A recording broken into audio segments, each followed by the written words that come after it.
आणि आता बुलेटिनमध्ये एक महत्त्वाची बातमी पाहूयात। नाशिकमधील पेसा भरतीच्या संदर्भात सुरू असलेलं आमरण उपोषण मागे घेण्यात आलंय। जेपी गावित हे पेसा भरती संदर्भात 7 दिवसांपासून उपोषण करत होते।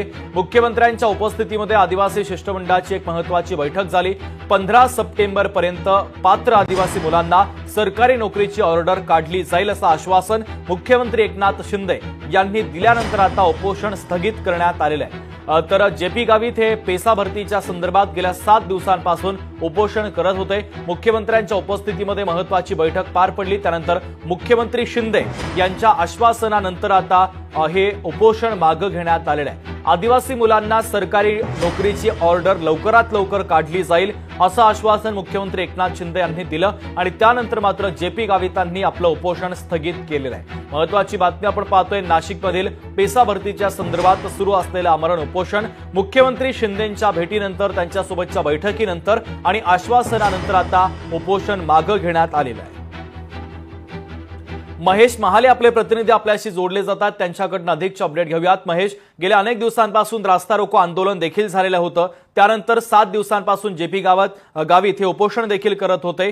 मुख्यमंत्र्यांसोबत आज एक महत्त्वाची बैठक झाली। या बैठकीमध्ये नेमकी काय चर्चा झाली आणि कशा पद्धतीचा तोडगा आंदोलनावर निघालेला आहे?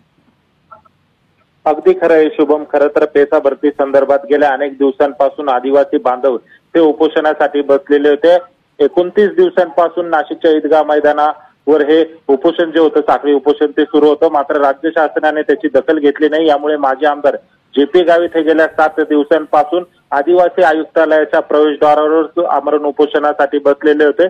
काल आदिवासींचा एल्गार मोर्चा देखील मोठ्या प्रमाणात निघालेला होता। पेसा भरती संदर्भात सरकारने निर्णय घ्यावा अशी मागणी त्यांनी केलेली होती आणि आदिवासी विकास मंत्री विजयकुमार गावित यांच्याकडे त्यांनी ही मागणी केलेली होती। यानंतर आज मुख्यमंत्री एकनाथ शिंदे यांच्या उपस्थितीमध्ये सह्याद्री अतिथीगृह या ठिकाणी बैठक झाली आणि 15 सप्टेंबर पर्यंत पेसा भरती संदर्भात निर्णय घेऊन युवकांना निर्देश देण्यात येतील अशा पद्धतीचं आश्वासन मुख्यमंत्री एकनाथ शिंदे यांनी दिलेलं आहे। मात्र जर 15 सप्टेंबर नंतर जर निर्देश देण्यात आले नाही तर आम्ही पुन्हा एकदा आंदोलन करू असा इशारा देखील जेपी गावित यांनी दिलेला आहे। त्यामुळे एकूणच सरकारने आता निर्णय घेतल्याने खरं तर जेपी गावित यांनी आपलं आमरण जे उपोषण आहे ते मागे घेतलेले आहे, परंतु 15 सप्टेंबर पर्यंत निर्णय न झाला तर हे आंदोलन सुरू ठेवण्याचा इशारा देखील दिलेला आहे।